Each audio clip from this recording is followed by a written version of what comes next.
Hello again, everyone. So we're going to be continuing reading The Boy at the Back of the Class, moving on to chapter 13, The Something That Changed Everything. The night after Amit had told me about his sister, Sira, being in the sea and not knowing if his mum and dad were alive, I had trouble getting to sleep. My mum always tells me to count sheep when I can't sleep, but I find sheep too funny. They look like clouds with legs, so I count leopards instead. They're colourful and look serious. I can't remember how many leopards I counted to, but it must have been more than 200 before I eventually drifted off. By the time the morning arrived, I was so tired and my legs moved so slowly that when I got to the bus stop it was late and Tom and Josie and Michael had already left. I didn't really mind, because getting the bus on my own is fun. I liked watching the people passing by on the streets outside, or making guesses about the people sitting next to me. Last week, there was a huge man sitting right at the very front of the bus, snoring so loudly that he was making all the windows shake. Everyone was watching him and giggled or shaking their heads at him. But what if he had been the world-famous snorer on his way to the International Snoring Championships and was practicing his best snore? You just never know. That morning, I was too sleepy to look at anyone and guess stories about them, so I leaned my head on the large window and listened instead. There are always lots of noises on a bus, especially when there are lots of people going to work and trying to get to school. But it's usually noises like the doors opening and closing and people ringing the bell and tickets beeping on the ticket machine. Nobody really talks to anyone else, unless they're with friends or asking for a seat. Uncle Lenny says it's because we're English, and English people would rather die than have to speak to someone they don't know. I think I can't be very English, if that's true. The bus had passed 2 stops, and except for a baby who was making loud gurgling noises, it was nice and quiet.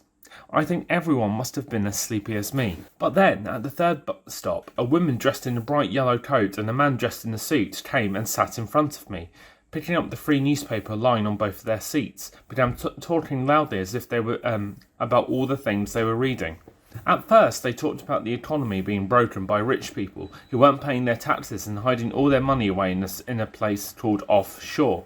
Then they talked about a princess who was going out with an actor they didn't like, and a famous singer who had been arrested for hitting someone.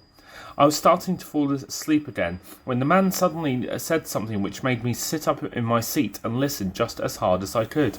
"Oh, ain't it horrible," the man said. "Look at what they're saying about the refugees. Border restrictions as of next month. I knew this would happen." The woman shook her head, looking over his shoulder at the paper. "Those poor people. Where are they meant to go? Back to the nightmare they left behind, or left to starve in France?" "Cheaper for us to leave them in France," said the man, shaking his head. "Says here the borders will be closed by the end of the month. So that's all the racists... closed by the end of the month. So that's all the racists made happy then." The woman uttered, "Rescuing kids out of the sea 1 minute, and then telling them they can't be helped the next. Some of them might have had family here. Poor things. That should count for something." The man read the newspaper for a few more seconds and then said, "Well, apparently not. Says here we've already taken in a few hundred, so we're not going to take in any more. Doesn't matter how little they are." It was my stop. As soon as I got off the bus, I ran as fast as I could to school. My heart was beating so loudly that I could hear it in my ears, but I didn't care. If what the man had said was right, then after the next month, Amit's mum and dad would never be allowed into England, and Amit would never see them again. I needed to tell Tom and Michael and Josie about what I had just heard, and I had to tell them everything without Amit hearing. But when I reached the school gates, the bell for registration was already ringing, and the playground was nearly empty. I ran to the classroom just before Mrs. Khan started to take the register. She looked at me with a frown but didn't say anything. "Where were you?" whispered Josie. "We waited until the 2nd bus came." I was too out of breath to say a lot of words, so I just said, "Slept. Late." That morning, Mrs. Khan put us into 2 big groups so that we would write a play on the story of the Romulus and Remus and then act it out. It's a legend about 2 baby boys whose mum hid them in a basket and sent them far away so that they wouldn't be killed by people who were jealous of them. I guess they were refugee boys like Armit was, except Armit's mum didn't put him in the basket. He came in the boat. Mrs. Tarn and Miss Hemsey said Armit could join the class on this project, so Armit and Tom were put into my group, and Michael and Josie were put in the other group. I was trying to think of how to let them know of what I've heard, when Mrs. Tarn told everyone to get a piece of coloured paper and a special handwriting pen from her desk, so that we could write out our own lines. I decided to take an extra piece of paper, and while everyone was busy looking through their workbooks to find out which character they wanted to play, I quickly wrote a top secret message. It said this: I heard something on the bus. We mustn't tell Armit about it. Meet me in the library at break time. Top secret. I folded the message up until it was so small that I could hide it in my hand. And when Mrs. Tarn and Miss Hemsey weren't looking, I passed it to Tom. Tom looked around, and when nobody else except me was watching him, he opened it up and read it. Then he gave me a nod, and pretending to need another piece of paper, went up to Mrs. Tarn's desk and gave Josie the note on the way back to his seat. Then I saw Josie read the note and quickly pass it to Michael, who dropped it on the floor. But luckily, everyone was too busy writing their lines to notice, and he snatched it back up again. He looked over at me and gave me a thumbs up, and then stuffed the top secret message into his pocket. As soon as the bell for the first break began to ring and Mrs. Tarn told us to leave everything where it was, I ran to the library room and waited outside. It was the one place in the school no one ever tried to go into at break time. A few minutes later, Josie and Michael came running out into the corridor. Tom's in the playground with Armit, said Josie. We can fill him in later. What did you hear? Asked Michael, his eyes wide. I quickly told them everything that the man and the woman on the bus had said about no more refugees being allowed into the country, and then what Armit had told me about his mum and dad being left behind. I had to tell them about his sister Sarah too.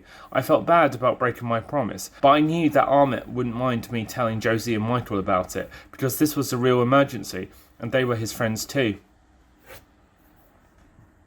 You mean, if he doesn't find them before the end of the month, then Armit might never see his mum and dad again? Gasped Josie.